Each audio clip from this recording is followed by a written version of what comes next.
Totri, joined today by the one, the only, Taylyn Hadley. I'm so happy to be back. I'm happy to have you back. Oh, good. I'm glad. We're going to actually ask you to just be on the show Monday through Friday from now on. Can you make that happen? Oh, I don't. Dropping it right now. I don't No. like that very No? much. You don't like that? No. You don't think you could do 5 days No. of nonsense with me? One day No? of nonsense is tough. Yeah, I know. She was on for the first time like 2-3 weeks ago, and this first time we've seen her back here. You just needed to get a breath of fresh air. Yeah, I just needed a break. No, that's Yeah. just needed a break. She's like, yeah, we did one show, and I'm like, yeah, that's all we're gonna actually do. I didn't need to see you for 2 weeks. Taylyn, you've been working on a lot. Obviously, ASU football. We're gonna get into hockey here in just a little bit because I got their season opener. But you've been working on some stories as it relates to Sun Devil volleyball, one of the best programs right now, not only in the nation but specifically here in the PAC. Just what's it been like? Obviously, writing stories, covering that team, and then just what I guess is the vibe around that program right now. Yeah. Volleyball has been a blast. I published a newsletter last Friday. Mm-hmm. So if anybody subscribed to the newsletter, they got a little story that I wrote.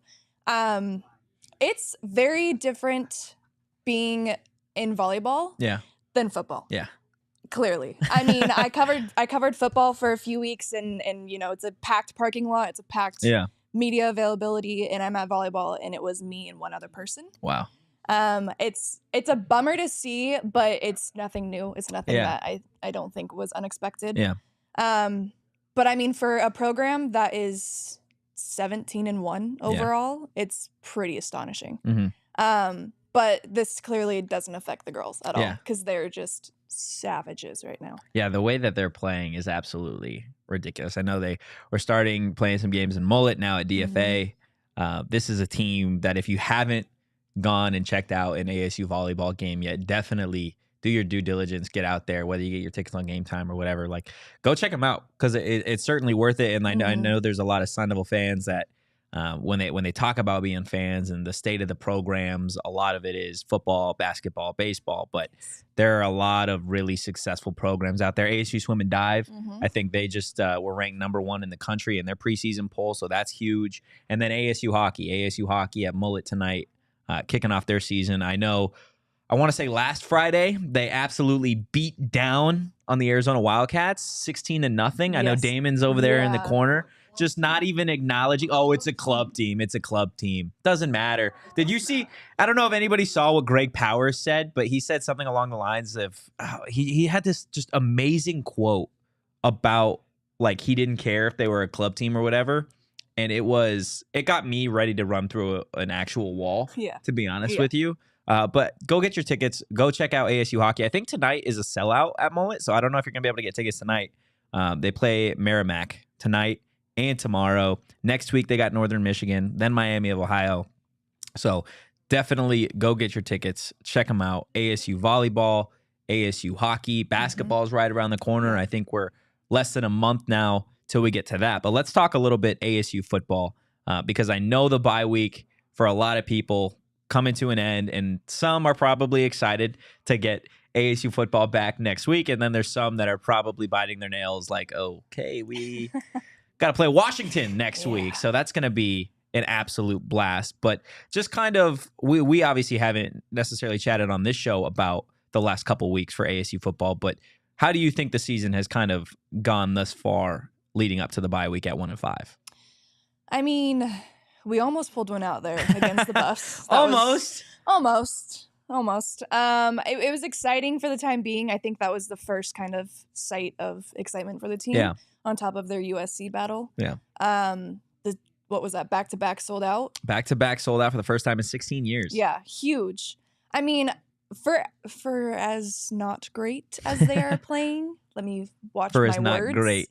I mean, fans are showing up and they're excited to watch them because there's something there and they're so close to finding it. Yeah.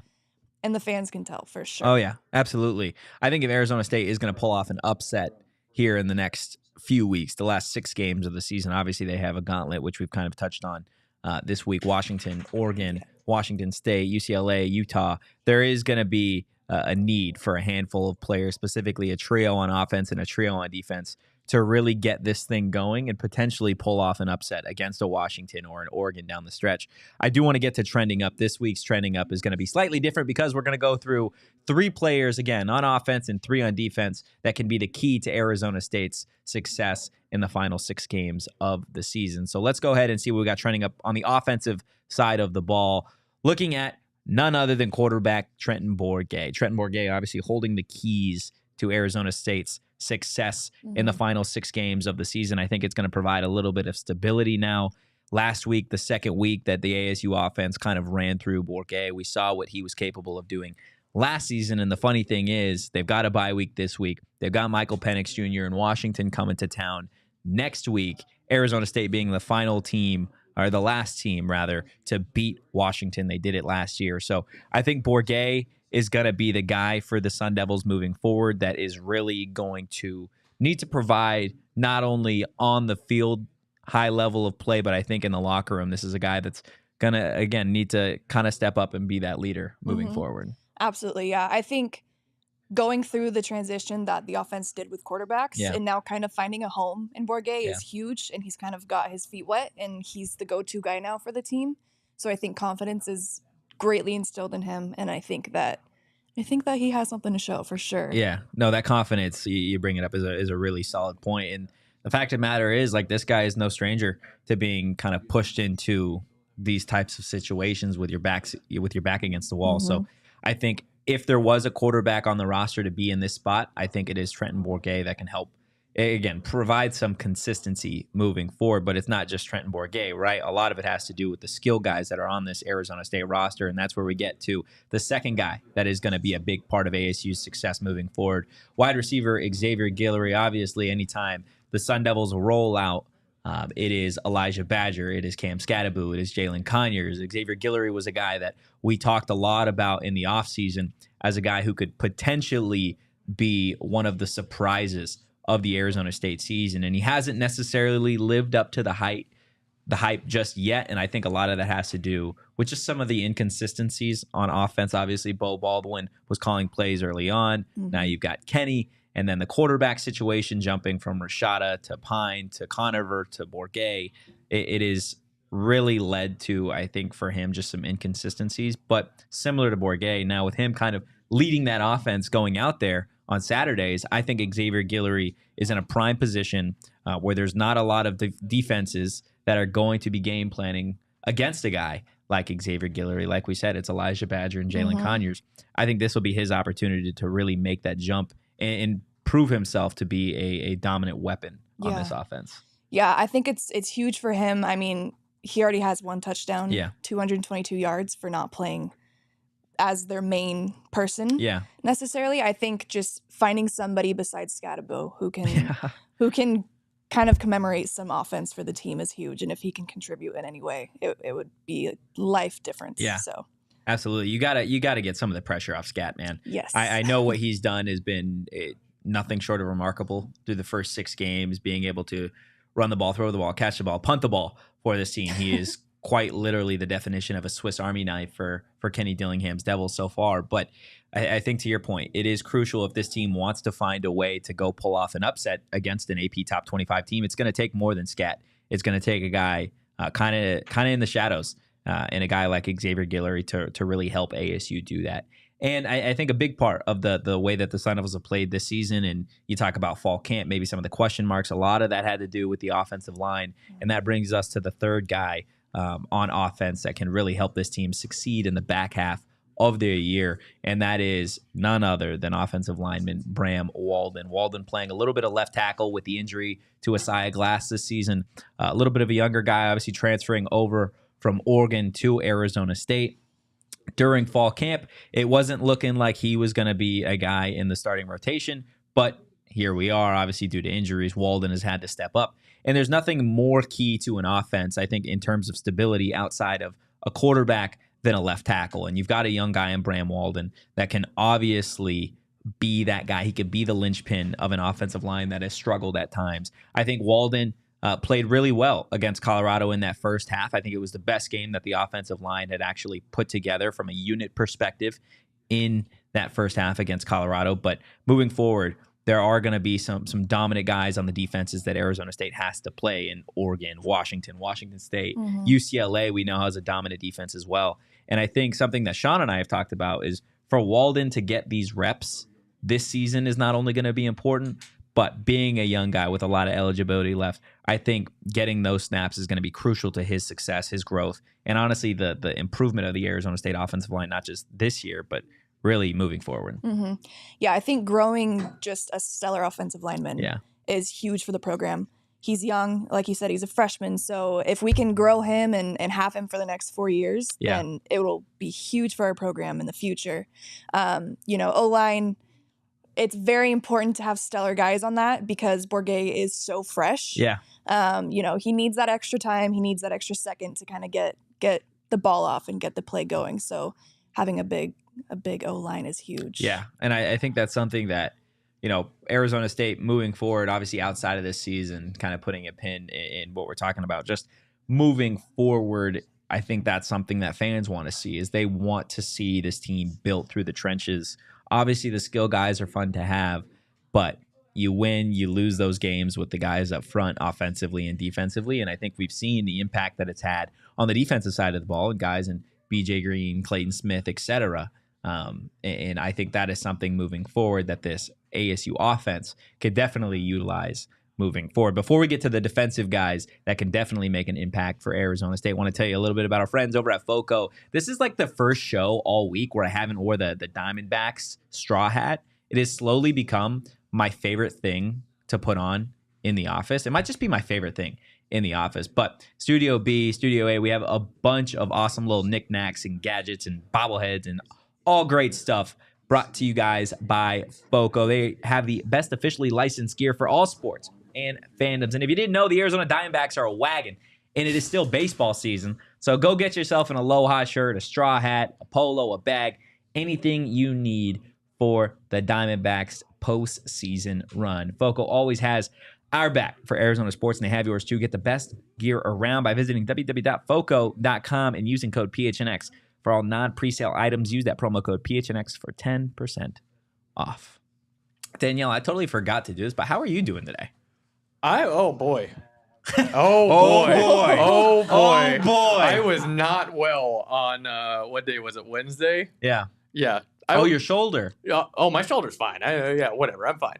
But oh man, that game was something. Oh my gosh. I don't know if anyone watching has seen it yet or listening on audio, but Danielle is quite possibly the fastest person in Arizona. Wow. Yeah, alive. Quite literally, she outran Corbin Carroll. Oh, yes. And that to this day is one of the best videos that I have seen from anybody that works here. I'll get that video up. I got you. She's like, yes, I have got this my moment. Ready to roll. While Danielle finds her best impression of Tyreek Hill, I'm going to tell you guys a little bit about Splash Sports. PHNX has a weekly Pick X and NFL Survivor contest for everyone to participate for real money, which means you guys can play against us. And you're not going to take my money because I'm going to beat you, but you could take Damon's money, which is always a really fun thing to do, which the sports books do that pretty much on the daily. So this is how you guys are going to enter. Head to splashsports.com/PHNX. The link is in the description, and you guys can sign up, deposit cash to get started, and it's just $5 to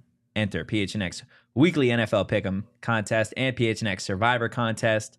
The more who enter, the larger the prizes, guys. And it's kind of like the lottery. If you don't play, you can't win. So head to splashsports.com/PHNX to join in. We'll have different contests coming out. So we are stoked to compete with and mainly against all of you guys. Be sure to click our link in the description. All right, Danielle, we still working on getting your 40-yard dash time, or We're what? getting there. We're getting there. Okay.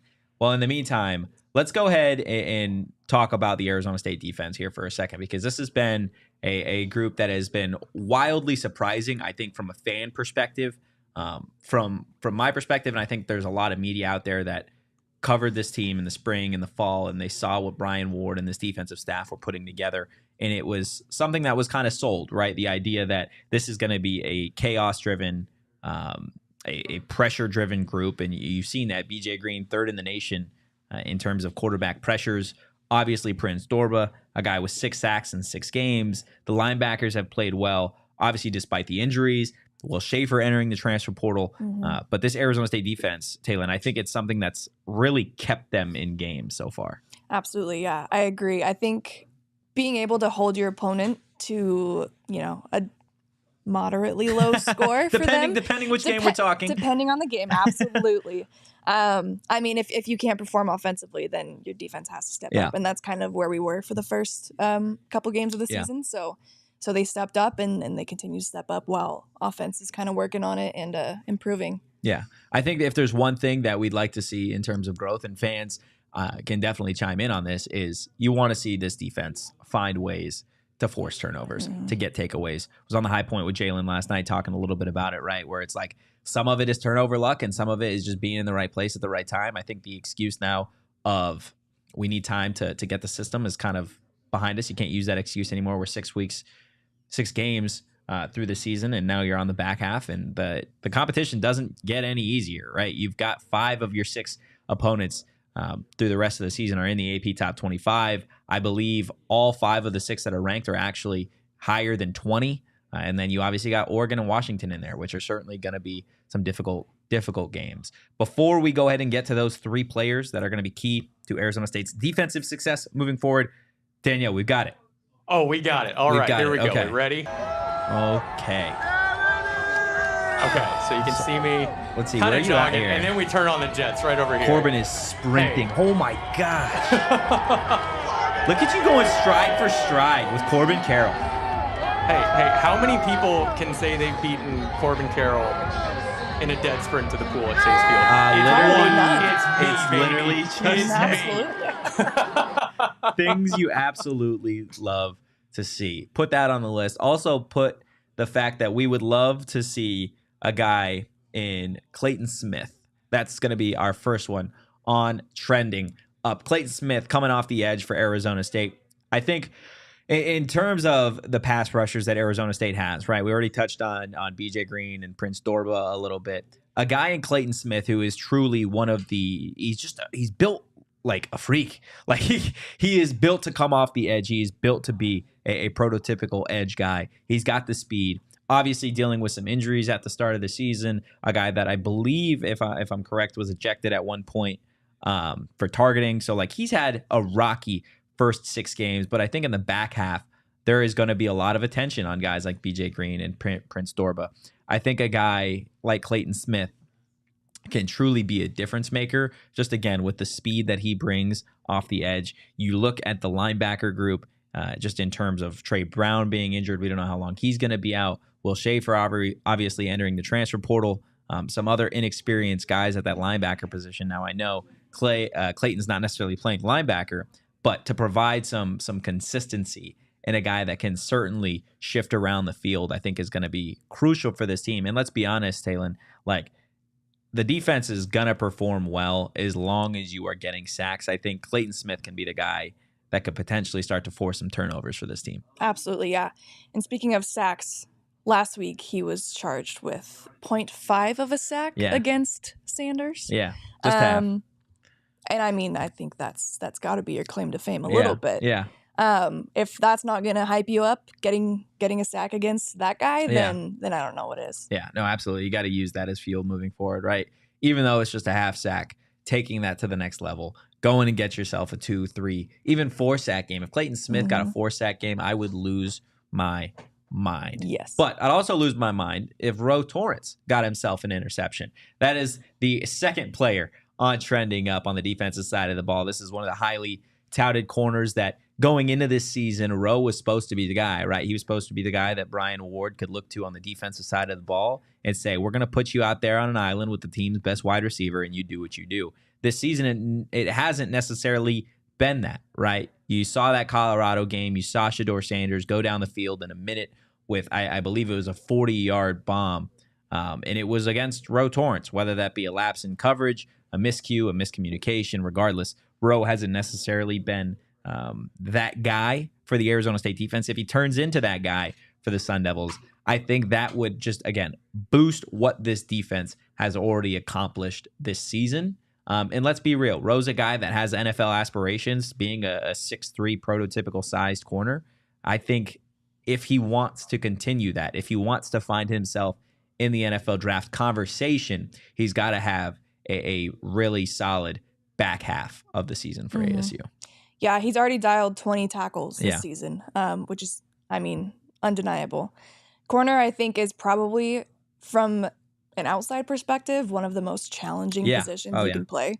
And I mean, he's stepped up so far with the time that he's been given, and 20 tackles is huge for, what, 6 games? Yeah. So, I mean, I think he's got it in him. Yeah, no, absolutely. And you look at one of the things that I wish wasn't the case is the fact that I believe Chris Edmonds is leading the team in tackles, and Shamari's not far behind him. Obviously, you mentioned Rowe with 20. I'd love it if our defensive backs weren't the ones leading the team in tackles. I'd love it if it was some of the defensive linemen or the linebackers, which brings us to the third guy here on Trending Up, none other than linebacker Tate Romney himself. We've touched on Trey Brown. We've touched on Will Schaefer. Obviously, guys like Tate Romney are going to be called upon with this unit being depleted, whether that be because of guys entering the transfer portal or guys, like a Juju Mitchell being kicked off the team, or a Trey Brown who's dealing with injury. Tate Romney, another young guy on this team, kind of like Bram Walden in a sense on the other side of the ball, that these reps are going to be crucial for him this year, but they're obviously going to be crucial for him moving forward. A guy in Tate Romney who some people think could be Kyle Sully 2.0 for this Sun Devil defense. Obviously, in the middle of this defense, he's the heartbeat for Brian Ward's scheme. It runs through the linebackers, and you are going to absolutely need Tate Romney to be playing his best football over these last 6 games of the season if it's going to mean Arizona State finds a way to get another win. Yeah. I mean, 30 tackles, 3 pass defense. Yeah. Huge for the true freshman out of Arizona. I mean, he's making his way, and he has so much room to grow. Yeah. Again, like you said, we have a pretty young team, relatively pretty inexperienced, but I think once we build off of this year and off of this season, it's only up. Yeah, I think, Tate Romney, again, and you can look across, there are other guys not on the Trending Up, like a CJ Fight on the defensive side of the ball. Another really young, promising talent that is just going to be called upon at this point in the season to go cause havoc, right? You're dealing with injuries. Everybody's dealing with injuries. Now, I know the luck feels like it's been against Arizona State for a while now, but it's going to be up to some of those younger guys offensively as well, right? To go out there and really go create havoc and go score some damn points, because Kenny has said it time and again, nobody cares. Nobody cares about the fact that Arizona State is on to their 4th quarterback. Nobody cares that they've lost X amount of games or that they haven't beaten an FBS team since when. Like, nobody cares. Just go out there and win. And that's what fans want to see, right? There are a lot of fans that don't care about the bamboo analogy of this team's growing something or the culture shift or et cetera, right? They want to see dubs. They want to see wins. And you are going to have to start putting up wins. Otherwise, it's going to result in people not showing up to these games. It's going to result in just a downward morale for this program. And that's not something that you want to see, especially in year 1 of a rebuild with Kenny Dillingham. And I think that's something that people need to almost remind themselves of, right? This is year 1 of a rebuild. This is the roster that Kenny Dillingham inherited.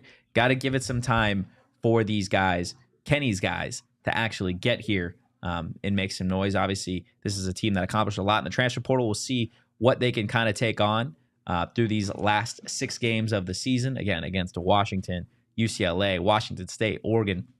They're not going to be favored in any of these games. I think the only one realistically that people are going to think that they have a shot in is that Arizona game at the end of the year, the Territorial Cup. It's a rivalry.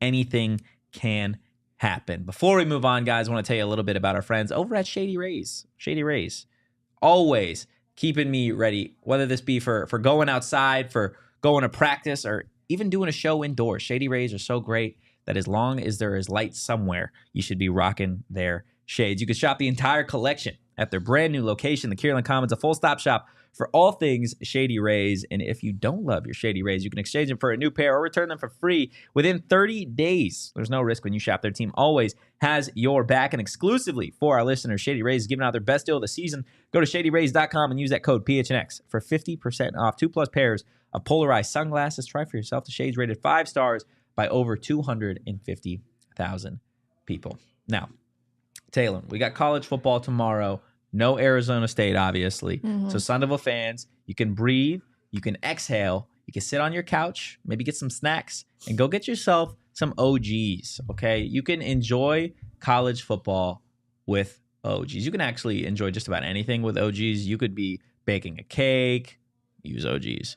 You could be reading a book, OGs. You could be watching a movie, OGs, okay? Literally, the experience is awesome, and the flavors are even better. They got watermelon, they got orange creamsicle, they got peaches and cream, they got peach, they got red apple. They have it all over at OGs. Check out our family at OGs brands for yourself and try one or a few of their many delicious flavors. Check them out across all socials at ogsbrands.com and online at ogsbrands.com to find them at a local dispo near you. You do got to be 21 plus to enjoy responsibly. Hi, Taylyn. It's Friday. Okay? It is Friday.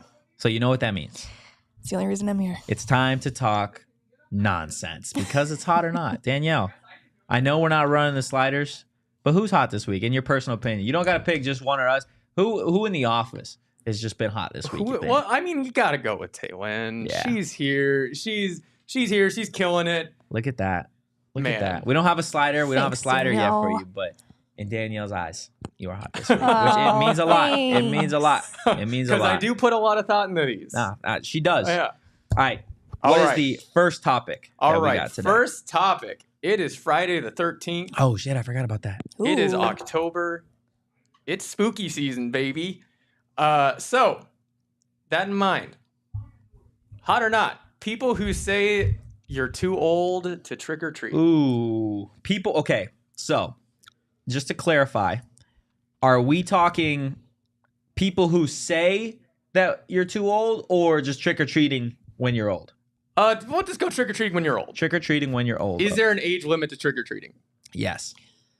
Yes, there is. Yeah. Yeah, there is. So it's cold. Trick-or-treating when you're old is cold because you have, I can't, if I'm giving out candy and you're like 35 coming to my door in like a princess costume, like go home. Like we're not doing that. Like, come on, this for the kids. 35 is crazy. This for the children. Okay, like 25. That's still don't come get candy. I was thinking like 21. I was thinking like high school. I was thinking like high school. Can you imagine a 35-year-old? Maybe like be like trick or treat. Be like, what are you doing here, dude? I'm like, oh, what are you dressed like? You pay your fucking taxes. What are you coming here to get candy? I do have a friend that's like 4'10" who could probably pull that off. So we're talking like high school age. I'm talking like high school age. I still think that's not maybe freshman in college. No. I think the cutoff is like 8th grade. Even 8th grade might be pushing that's it. Tilty a little bit. 8th grade might be pushing it to go out and trick or treat. That was the last time I to be honest with you. I don't think I trick or treated when I was in 8th grade. I think the last time legitimately that I trick or treated was probably like 5th grade. I think 8th grade was when I could finally go by myself with my friends. So that was like probably creating nonsense, but I'm also just not a big candy person, to be honest with you. Well, that's psycho behavior. That is not psycho behavior. I'm not a big candy person either. So you're outnumbered. Okay, this doesn't make me sound great. Totri, you're hot this week now. So I say I don't like candy. I would like to just be honest with everybody. I did eat an entire bag of peach rings yesterday. But outside of that, I haven't had candy in like a long time. Like years. Like legit years. What do you do? Are you a popcorn guy at the movie theater? I usually don't get anything. Are you kidding me? I just get like a water. Maybe like the chicken tenders, bro. I don't know. You're the guy sitting next to me who's eating chicken tenders in a movie theater? Absolutely. Oh, my absolutely. God. Absolutely. I hate I will stand on that hill. Movie food is awesome. Okay? Don't hate on people that like movie food. Taylyn. No, movie food like nachos or like a pretzel. So what's wrong with chicken tenders? You don't like chicken tenders? You sit next to me, you got your ranch, you got a plate of chicken tenders. Hell yeah. No. And I'm ready for the movie. No. I'm ready for the movie. Look, you're crunching next to me. If I'm on the OGs, then the experience is slightly different. Then I get the candy, I get the meal, I get all the drink, I get me a little Slurpee, get all the things. So this is a very pro-tendies show. Yeah, this is a very pro-tendies show. We are pro-tendies here, okay? Just to make sure. I love a good We went from Halloween to we're just talking candy now. Yeah. What's the second topic, Daniel? Second topic. All right, we're staying on the spooky theme here. I like it. Hot or not, decorating for Halloween before October? No. That's a cry for help. It's a cry for help. It's a cry for help. Hey, Petey, real quick. How do you feel about decorating like just for the holidays prior to the month of that? No, October 1st. That's when you're allowed to do it. Yep. And it has to come down like November 1st. Well, yeah, ours will be down Halloween midnight. 12:01. That's crazy. If you're done picking, I'm cleaning up. Okay, so I'm gonna expose my family here a little bit. My mom's had Christmas trees up for the entire year, and she's had 3 of them up the entire year because my mom loves Christmas. So based off of just the way that I grew up like that, usually the decorations are always up. They're not like Halloween. They're not like just Thanksgiving. They're not Christmas. Like when we hit September, those decorations are up like for the rest of the year. So like I'm gonna say it's hot. Like who doesn't love a theme? Like everybody, if you don't like themes, first off, you got a problem. Second of all, who am I to be like, yeah, you want to like have a spider up in November? By all means. You want to have a Christmas tree up in July? Sure, why not? Like who cares? I feel like I've turned into the old person driving through the neighborhood when I see Christmas lights up and it's like February. Really? And I'm like, are you kidding me? Really? Yes. Okay, how do you again? Because here's the thing, Christmas is so magical that I want to live in the moment during Christmas. But once it's over, I am so upset. I don't want to see it. I'm going to expose myself here. I had my Christmas tree up until like March this year. Not because like I'm a big Christmas person. I just didn't feel like taking it down. Yeah. That takes effort, man. Was takes it a effort. real And Christmas tree? No, See, it was fake. It was I'm fake. going to expose my boyfriend because he got We're just There's a lot of exposing here. he got a real Christmas tree and it was up for a year and a half. They watered that thing. That's a fire hazard. It was. That's crazy. Quite literally very hot. That's Quite crazy. literally hot. All right, what's the last topic we got? All right, last topic. I'm going to Disneyland next week. Oh, hell yeah. Yeah, first time in like 7 years. I'm so excited. Hell yeah. So the one spooky thing they have there, the Haunted Mansion. Is the ride hot or not? Okay. Girl. So, did you watch the movie? The new movie? I did not. It is so good. This is good. tough for me. This is tough for me because look, I love Disneyland as much as the next person, but I'm like a roller coasters You're a person. thrill guy. I don't like the rides. Like don't stick me on like It's a Small World. Then don't go to Disneyland. Go to like But I want to go to Disneyland. go to like somewhere else. Go somewhere else. Yeah. Go to like Six Flags. So Yeah. somewhere else doesn't have the magic. But he doesn't like the magic, or else he would like the I like the Haunted Mansion magic, ride. but like I don't like the rides. I'm just bored. And look, it's also like if I had like a kid to take on these rides, then it'd be like, oh, that's probably, like you could make a memory out of it. I'm 26 by myself going on like what? The Winnie the Pooh ride? Like You don't have that kid in you that you need. I got that dog. I got that dog. Got that dog. No, I don't have like a little mini me to like go take to some of these things. So it might be slightly different. Now, are you allowed to drink at Disneyland? Yeah. California Adventure, you are. California, But Disneyland, you can't. I think In recently a that few changed. restaurants, you can. So you could just get smacked at a restaurant though and go. Yes. Okay, well then that might change it up. I might have to do that. I might have to get a little tipsy at Disneyland and then go check out like It's a Small World. I will say during Halloween and Christmas season, they change it to Nightmare Before Christmas. They do. They do. I don't know if that I've changed your ever answer. been on that ride outside of like Halloween time, to be honest with you. Because I went one time on Halloween and I went one time on Christmas. So you've only been for Nightmare Before Christmas. Yeah. That's fair. But it was hot then. It's cool. That shit yeah, was awesome. I don't see, for me, Haunted Mansion, regular time, not. No. Halloween, super hot. It's so much fun. Yeah. That's fair. I can't complain, to be honest with you. It's Disneyland. Disneyland's pretty hot regardless. Yeah. It's magical, right? It's magical. It's the happiest place on earth. I think Splash Mountain can be kind of scary depending on if that's your vibe or not. Well, you don't like roller coasters. And that's No, not even a roller coaster. No, not scary like I'm scared of drops, but the animatronics are terrifying. Oh, you're talking about the animatronics. You're not even talking about the ride. No. No. You scared? Are you like scared of the Easter Bunny? I was. Really? I didn't like costumes or like. You're like my little brother. My People little in brother was the costumes. same exact way. Yeah. He was like freaking out, start crying when you see like Mickey Mouse or something. Yeah. I was that way. Yeah. I was that way as a kid. Have you Why? ever seen the country bears at Disneyland? Terrifying. So Horrifying. scary. I can't believe those are still a thing. Yeah, I couldn't do it. So when I was a kid, both my parents would have to distract me as we were going by characters. Yeah. So yeah, not a big mascot fan. Huh. Well, they might not be mascot fans, but everybody here is a fan of BetMGM. Guys, they've got a sweet offer for you guys where you can literally get free money. Okay, download the BetMGM Sportsbook app on iOS or Android, or visit BetMGM.com and sign up with code PHNX.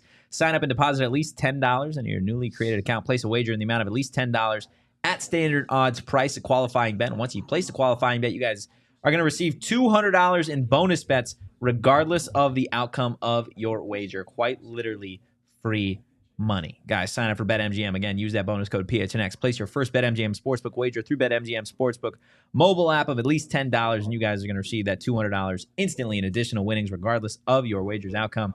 Check out the show notes for full details, and now listen to Shane talk about the disclaimer. Gambling problem? Call 1-800-GAMBLER. Colorado, D.C., Illinois, Indiana, Kansas, Louisiana, Maryland, Mississippi, New Jersey, Nevada, Ohio, Pennsylvania, Tennessee, Virginia, West Virginia, Wyoming. Call 877-8-HOPE-NY or text HOPE-NY 467-369 New York. Call 1-800-327-5050 Massachusetts. 21 plus to wager. Please gamble responsibly. Call 1-800-NEXT-STEP Arizona. 1-800-BETS-OFF Iowa. 1-800-270-7117 for confidential help Michigan. 1-800-981-0023 Puerto Rico in partnership with Kansas Crossing Casino and Hotel. Visit BetMGM.com for terms and conditions. U.S. promotional offers not available in D.C., New York, or Ontario.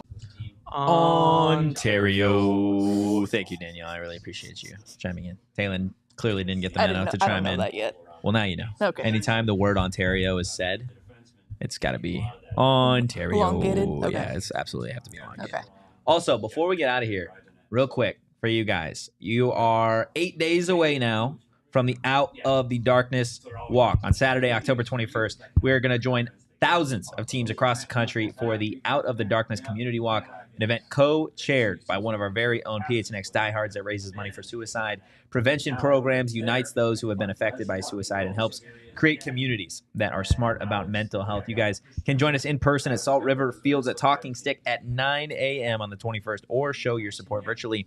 Join Team PHNX by hitting the link in our description and help us hit our fundraising goal if you guys are able. Also, head over to gophnx.com, sign up to become a diehard, because you're going to get to read phenomenal content that Taylyn's writing, that Gerald is writing, that Jesse is writing. Yes. All of the amazing stuff that we have over on the website. Not only do we have killer content, but we also got some killer merch for you guys as well. Head to the locker, go get yourself maybe a PHNX Diamondbacks wagon t-shirt, go get yourself a Cardinals t-shirt, or hey, if you're here for ASU, go snag yourself a PHNX Sun Devils shirt too. Okay, we got it all. Yes. New t-shirt drop on the D-back show. Right now. Okay, head over to PHNX Diamondbacks right after this is over and go check out the brand new t-shirt that's going to be over there. In the meantime, guys, we appreciate everybody hopping in. Leave a like on your way out. Hit that subscribe button. Maybe hit the dinger for the notifications so you know when we go live. We appreciate you again. If you enjoyed it, you can follow the program at PHNX_Sun Devils. You can follow me at Anthony_Totri. Taylyn, where can everybody follow you? You can follow me at Taylyn H11. Oh, I was expecting more. Taylyn That's H11. it for everything. Yeah. Oh, that's it for everything? Yeah. Oh, let's go. Keep it simple. Danielle? Follow me at Abracadanielle on Twitter. I'm waiting for you to change it. I'm waiting for you to change it to like something far less complicated that I will actually remember. So I will say something. There is only one person on Earth that has gotten the reference first try, and it is Espo's sister. Espo's sister. Espo, it is a very obscure Adventure Time reference. I am a big Adventure Time fan. Oh. So yeah, only one person got it. Follow me at Danny Shoot Sports on Instagram. You see my stuff. And yeah. Love it. Love it. Love it. Love it. Guys, we will be back on Monday, Arizona State game week against the Washington Huskies. So we'll have everything you need and more on that. Like we said, head over to PHNX_Diamondbacks right now. We will see you Monday. And in the meantime, go Devils. We all silly like the mayor.